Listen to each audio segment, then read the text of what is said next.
Здравейте, хора! Днес е 3 март. България празнува своето освобождение от турско робство в този ден. Аз като българин от турски происход на 3 март преди години, преди повече от 15 години, аз на 3 март бях освободен от сатанинско робство. Аз бях се покаял, аз бях се новородил на този ден и наскоро бях рожденник преди 10 дена и имаше неща от сорта защо съм роден, каква е целта и мисията ми дадена от Бога, защо въобще съществувам на тази земя. Един от най-смислените въпроси бяха се вродили в мен и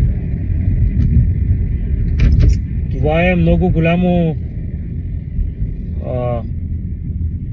как да го кажа, това е голяма отговорност да живееш, да си роден и в същото време, ако не си ги запитваш тези въпроси на самия себе си, е голяма отговорност, носеща със себе си опасност. Ако не направиш нищо по въпроса, ако тия смислени въпроси поне веднъж в живота си не си ги зададеш и си за окайване и си в отчаяно положение, независимо дали го разбираш или не, независимо дали си в съзнание или не, но това е реалната, горчива, гола истина. Отговорно е да живееш. Много е отговорно. Защото в Еклесиаст се казва се: Ей, младежо, наслади се на живота, не си лишавай очите и желанията на сърцето от нищо. Не се лишавай, просто си живей живота. Дай пълен газ, без спирачки. Яш, пи, весели се. Но знай, че за всичко това ще отговаряш пред съдията, пред царя. Ти ще бъдеш осъден за всичко това. И ти, може би, който го гледаш това видео сега, може би си млад и си казваш: да, ама аз съм в такъв период от живота си, че трябва да се наслаждавам на живота, още ми е рано, нали те старите да си мислят. И аз като остарея, и аз тогава ще си помисля: да, ама светът не виждаш ли на къде отива? Войни, трети световни, каква е гаранцията? Каква е твоята гаранция, че утре ще си жив? Нищо не се знае. И затова, че докато все още е време, може ли да си ги зададеш на самия себе си тия въпроси? За какво си роден? Каква е целта на твоето съществуване на тази земя? Имаш ли някаква мисия? Дали пък Бог има нещо уникално за тебе? Защо да не пък да си роден с цел и съдба за време като това? Има нещо вярно в това. Докато е време се замисли, аз всеки ден се замислям.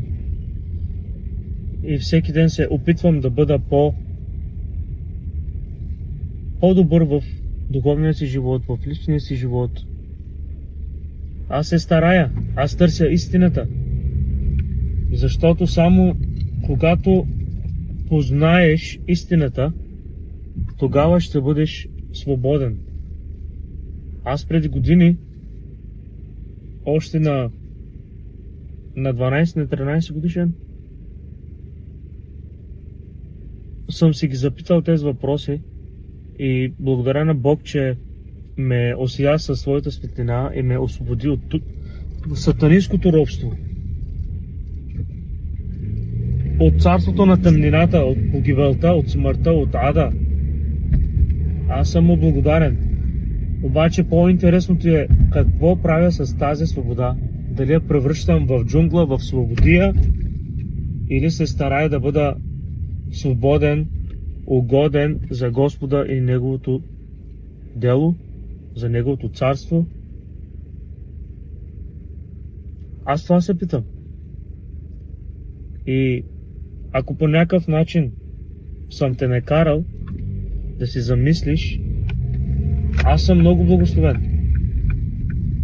Аз съм много благословен да бъда благословение за някой. И така че, замисли се и нека Бог да ти даде откровение и смисъл на живота. Нека те упътва, приятелю, който и да си ти. Нека да бъдеш осиян от светлината на Господа, от духът на Господа, който носи свобода, мир и радост. Нищо друго не може да ти даде истински мир, истинска свобода, отколкото Бог. И затова, че благодаря за вниманието, желая ви лек ден на всички и благословение.